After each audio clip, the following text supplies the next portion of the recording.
मैंने GPSC clear किया class 1 Gujarat में रैंक 34 था।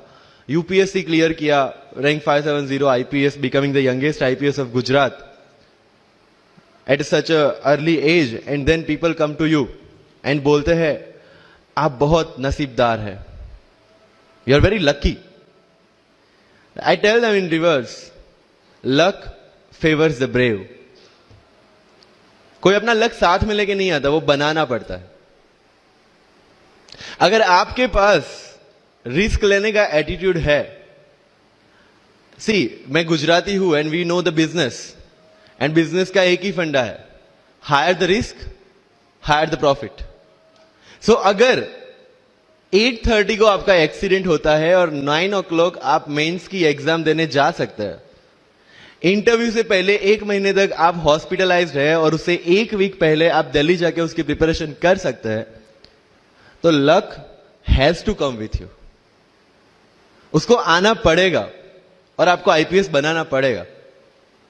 लोग बोलते हैं कि एक्सीडेंट के बाद आप जाके आए एंड ऑल, तो द सिंपल था कि मैं एग्जाम के लिए निकला, मेंस मेरा था, सुबह GS3 का पेपर था। 8:30 को मेरा स्कूटी स्लिप हो गया, मेरा लिगामेंट इंजरी हो गया, लेफ्ट हैंड में इंजरी था, सीट से ब्लीडिंग हो रहा था। लेकिन मेरे पास 2 ऑप्शन थे। मैं खड़ा हुआ, मैंने देखा okay my right hand is safe and I decided I go to the exam hall and write the exam. मेरे पास 2 ही ऑप्शन थे, या तो मैं वहां से उठ के रोने लगूं, यार मेरे साथ ही ऐसा क्यों हुआ, मेरा एक्सीडेंट हो गया, मेरा मेंस खराब हो गया, और हॉस्पिटल जाओ। या दूसरा ऑप्शन था कि मैं देखूं कि मैं 3 घंटे और सर्वाइव कर सकता हूं। हाँ कर सकता हूं। मैं मेंस के लिए एग्जाम हॉल में गया।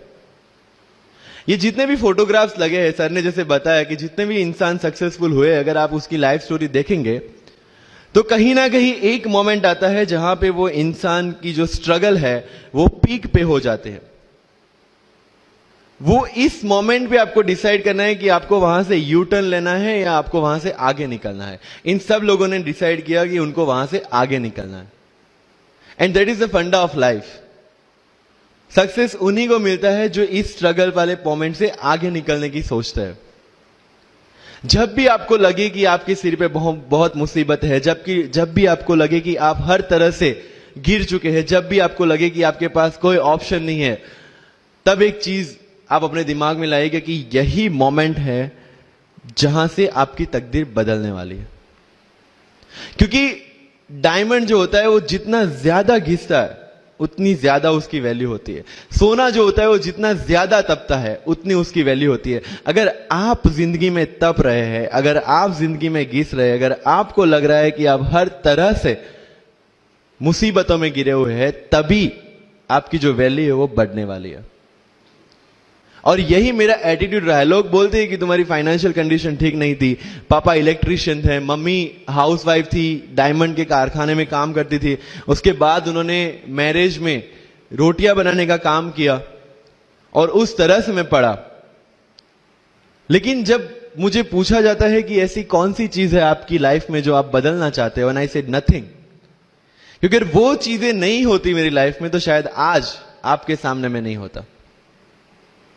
तो अगर लाइफ में प्रॉब्लम्स है, अगर लाइफ में स्ट्रगल है, जैसे सर ने बोला है struggle is a part of life, and I strongly believe in that. क्योंकि अगर हम दिल्ली में थे, मेरे दोस्त के साथ में निकला बाहर घूमने, तो बोलता है यार ऐसी लाइफ चाहिए, कोई मगजमारी नहीं, आराम से बैठते पूरे दिन एसी वाले कमरे में, बहुत सारे पैसे है और कोई टेंशन नहीं, ऐसी लाइफ चाहिए मुझे। मेरे पास ऑप्शन है। बोलता क्या? बोला देख सामने एटीएम का रूम दिख रहा है, एसी वाला कमरा है, बहुत सारे पैसे, कोई मगजमारी नहीं, जॉब ले ले। क्यों आईएएस आईपीएस में दिमाग खराब कर रहा है? अगर स्ट्रगल नहीं चाहिए तो you have to compromise with that life. जब भारत वर्ष का सपना चंद्रगुप्त ने देखा, चाणक्य ने देखा, और उस भारत वर्ष को बनाने के लिए जब ये संघर्ष जारी था, और तब राजा धनानंद की डॉटर दुर्धरा से चंद्रगुप्त को प्यार हो जाता है, और जब चाणक्य उनको बोलते कि नहीं तुम्हें उससे दूर रहना है, और तब चंद्रगुप्त बोलता है आचार्य कभी कभी सोचता हूं कि जिंदगी में या ये भारत के सम्राट बनने के लिए इतना त्याग, इतना बलिदान ना देना होता तो। और तब चाणक्य रिप्लाई करते हैं तो हर कोई भारत का सम्राट होता। This is the fundamental rule of life. अगर आईएएस बनने के लिए, आईपीएस बनने के लिए सैक्रिफाइस करना नहीं पड़ेगा, अगर उसके लिए आपको त्याग नहीं करना पड़ेगा, तो आज पूरे इंडिया में हर घर में आपको आईएएस आईपीएस मिल जाएंगे।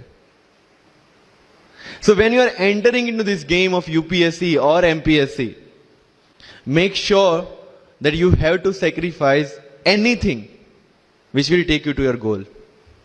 लेकिन प्रॉब्लम ये है कि हमें टेंशन होती है, यार दोस्त की एंगेजमेंट है, उसकी बर्थडे पार्टी है, उसकी शादी है, अटेंड नहीं करूंगा तो बोलेगा मैं तेरी शादी में नहीं आऊंगा, एंड ऑल। लेकिन बिलीव मी, जब आप आईएएस बन जाओगे, वो सामने से याद दिलाएगा, भाई इनविटेशन कार्ड नहीं भेजा तूने। समझ रहे हो? तो जो कुछ भी इसके लिए सेक्रीफाइस कर रहे हो, वो जब आप उस पोस्ट पे पहुंचोगे, सब कुछ वर्थ है, सब कुछ। मेरा इंटरव्यू था यूपीएससी का, मुझे एग्जैक्ट डेट याद है, 23 मार्च को मेरा इंटरव्यू था।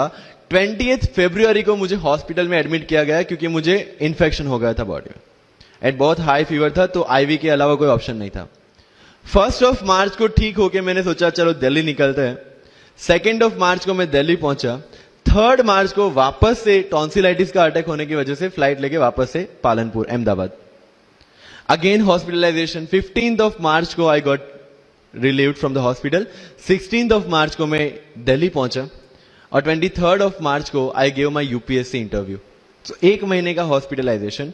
उसके बाद जब दिमाग में ये था कि मेरे साथ जो लोग इंटरव्यू दे रहे हैं वो 1 महीने से प्रिपरेशन कर रहे हैं, एंड 1 महीने से मैं हॉस्पिटल में था, again I thought this is the moment to prove yourself. I went to the interview और पूरे इंडिया में 2nd highest marks in interview for the entire life. कि जितने भी कंप्लेंट्स आपकी लाइफ में है, मैं यहां से आता हूं, मेरे पेरेंट्स ये करते हैं, मैं वो करता हूं, मेरा इंग्लिश अच्छा नहीं है, मेरा मैथ्स अच्छा नहीं है, ये सारे हमने अपने आप को दिए हुए एक्सक्यूजेस है। You have to find the solution by yourself. अगर इंग्लिश नहीं आता है, I can start with the 5th standard book, और 5th स्टैंडर्ड बुक से भी शुरुआत करने में अगर मुझे अपना ईगो बीच में आ रहा है, then I can not learn it at any stage of my life. Start with the 5th standard book, start listening English, start speaking English. अगर बोलने में शर्म आती है, अपने मोहल्ले के किसी 3-4 बच्चों को जो 1st 2nd स्टैंडर्ड में, उनको उठाओ और उनके साथ बातें करो। उनको वैसे भी समझ में नहीं आ, और अपने को वैसे भी पता है अपन क्या बोल रहे हैं। Getting my point? तो अगर वहां पे भी अगर ईगो बीच में आ रहा है, start doing like this, start speaking. मैं 11th-12th में था, मुझे पता था मेरा इंग्लिश कैसा है, फिर भी I used to speak English, क्योंकि मुझे पता है सामने वाले को तो वैसे भी समझ में नहीं आ रहा है। अगर किसी मूवी में इंग्लिश डायलॉग सुन लिया, पूरा दिन मेरे दिन, मतलब जहां पे भी कोई भी बात करूंगा, मैं वहां पे वो डायलॉग घुसाऊंगा। This attitude should be there. तो लाइफ में जो मैं कंप्लेनिंग एटीट्यूड की बात कर रहा था, वो कंप्लेनिंग एटीट्यूड आपको कहीं पे भी नहीं ले जाएगा। You have to put all your complaints aside, start preparation. क्योंकि आज तक दुनिया यह मानती थी कि एक भी शब्द बिना बोले हम अपनी बात एक्सप्रेस नहीं कर सकते। तब हमारे साथ थे चार्ली चैपलिन, जिन्होंने एक भी शब्द बिना बोले सारी दुनिया को एंटरटेन किया। आज भी दुनिया जब यह मानती है कि सिर्फ औरतें अच्छा खाना बना सकती है, हमारे सामने संजीव कपूर, जिन्होंने पूरी दुनिया को भारत का स्वाद चखाया। आज भी अगर दुनिया यह मानती है कि अकेले इंसान से कुछ नहीं हो सकता, हमारे सामने महात्मा गांधी, जो अकेले चले थे और पूरा देश उनके पीछे चला था। आज भी दुनिया अगर यह मानती है कि धनवान बनने के लिए धनवान घर में पैदा होना जरूरी है, हमारे सामने धीरूभाई अंबानी, जिन्होंने पूरी दुनिया को एक सपना दिखाया, कर लो दुनिया मुट्ठी में, और आज रिलायंस इंडस्ट्री वर्ल्ड की और इंडिया की सबसे बड़ी इंडस्ट्री है। आज भी दुनिया अगर यह मानती है कि हम ज्यादा एज में कुछ नहीं कर सकते, हमारे सामने अमिताभ बच्चन, जो आज भी 1 साल में 3 ब्लॉकबस्टर मूवीज देते हैं। अगर आप ये मानते हैं कि सिविल सर्विस में आने के लिए आपका बैकग्राउंड होना जरूरी है, आपके सामने Shahrukh Khan without any background आज भी बॉलीवुड का बादशाह है। अगर आज तक दुनिया यह मानती थी कि हम सिर्फ धरती पे रहने के लिए बने हैं, हमारे सामने नील आर्मस्ट्रांग, जो चंद्र पे जाके आए, आज तक हम ये जानते हैं कि हम क्या है, हम क्या बन सकते हैं, ये जानने का टाइम शुरू होता है अब। Thank you so much.